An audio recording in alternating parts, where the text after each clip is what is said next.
Bonjour, aqui Paris, tempo bom na capital francesa. Ao contrário do que poderíamos imaginar, os eleitores do Partido Alternativa para a Alemanha de extrema-direita são tão bem formados quanto os dos demais partidos. Não são mais pobres nem trabalhadores precários. O que os motiva é, sobretudo, medo. Medo em relação ao futuro, em relação ao crime, medo de perder o controle, medo de não ser levado em consideração, medo de que a situação mude para pior. Trata-se de um medo existencial, que os alemães chamam de Angst, mistura de temor e angústia.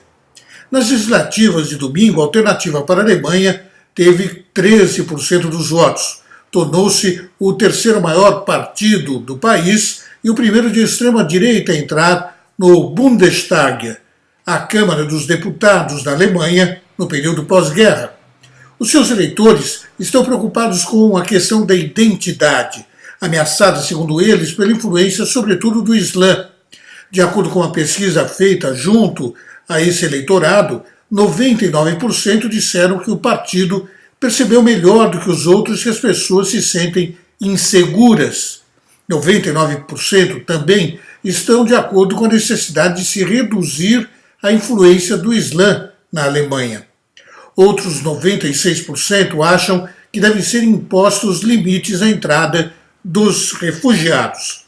85% viram este partido como o único meio de colocar um voto de protesto nas urnas. O mais interessante e contraditório é que mais da metade dos eleitores consideram que a Alternativa para a Alemanha deveria se distanciar da extrema-direita que o caracteriza. Minutos após a divulgação da boca de urna, o seu principal líder, Alexander Gauland, prometeu caçar Angela Merkel. Este mesmo personagem, no início deste mês, afirmou que os alemães deveriam se orgulhar da atuação de seus soldados nas duas guerras mundiais, o que, claro, criou enorme polêmica.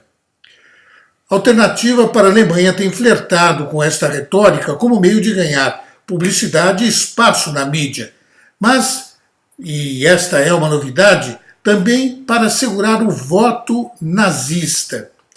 A Alternativa para a Alemanha surgiu em 2014, nos primeiros protestos contra os imigrantes.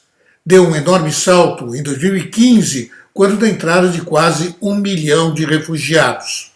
A grande questão agora é como lidar com o movimento que derrapa em direção do nazismo, do neonazismo.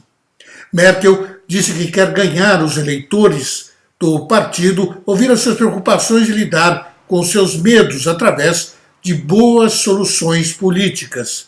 Na Europa, outros já disseram isso antes, sem grande sucesso. Não são apenas os muçulmanos que estão inquietos. Os judeus europeus também estão, obviamente, preocupados com a ascensão da extrema-direita na Alemanha. Milton Bly, direto de Paris.